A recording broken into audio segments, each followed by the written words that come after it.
Today on GrowthShares, we're going to analyze and see whether NextEra Energy is a great long-term investment. As part of the utilities sector, the data and corresponding grades will reflect that so you can compare with other companies in different sectors.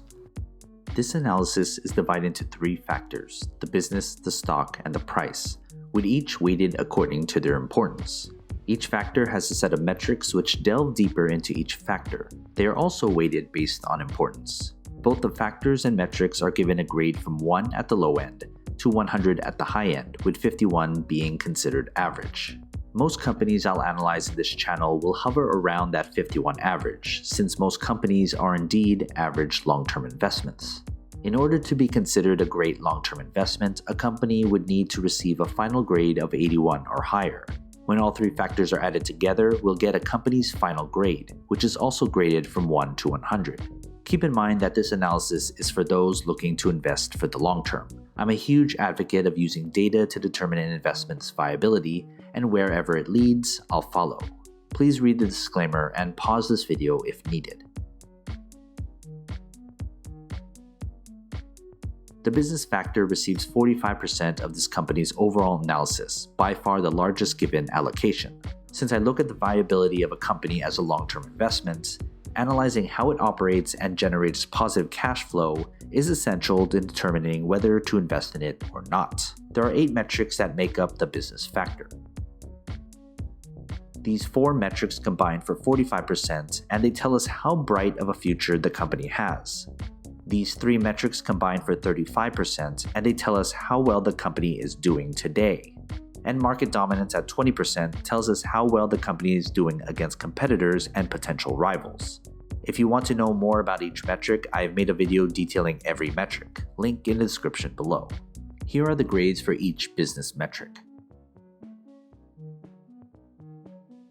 And here is the company's business grade: 10 and below making it a failed business, and 91 or higher making it an extraordinary business.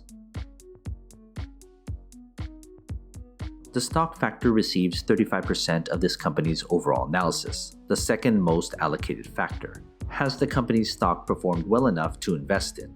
This factor mainly deals with what others think the company's worth, based on its market action. There are 5 metrics that make up the stock factor. These 2 metrics combine for 45%, and they tell us how reliable the company's stock is. These 3 metrics combine for 55%, and they tell us what others think of the company's stock. If you want to know more about each metric, I have made a video detailing every metric, link in the description below. Here are the grades for each stock metric. And here's the company's stock grade, with 10 or below making it a failed stock, and 91 or higher making it an extraordinary stock. The price factor receives 20% of this company's overall analysis, the smallest allocation, yet something most investors tried to determine. Price per share isn't everything, but it does determine the best price at which to invest. However, looking solely at the price regardless of whether the company has a good business or a good stock isn't a good idea, especially if you're looking to invest in this company for the long term.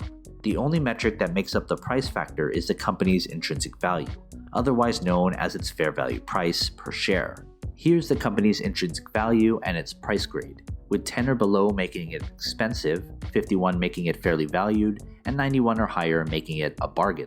Before we look at this company's final grade, consider becoming a Patreon member for only $2 per month. As a member, you'll receive a spreadsheet with every grade from every company I've analyzed. It's updated all the time. Go to patreon.com/growthshares or click on the link in the description below. The final grade is the sum of all 3 factors, calculated into a single number graded from 1 to 100, with 10 or below being a failed company, to 91 and higher being an extraordinary long-term investment. Here's the company's final grade and what kind of investment it is. Undoubtedly, you may disagree with this analysis and the grades for this company. Often, owning this stock may give you some bias whether you agree or disagree with this analysis. I look solely at the data and nothing else. There's enough out there to create a narrative and picture of where a company is headed. The grades, factors, and metrics allocation was determined through backtesting and optimal analysis on how to properly look at a company as a long-term investment. I'll be sure to update this analysis if any news or events drastically change the grades I've given this company, so look out for that. Anyway, what are your thoughts? Do you agree or disagree with this analysis? Leave your comment below. If you're looking to advertise your business, product, or service in a future video, you can email me here. In order to filter out spam, write this phrase as the title of your email. And as always, take care of your money.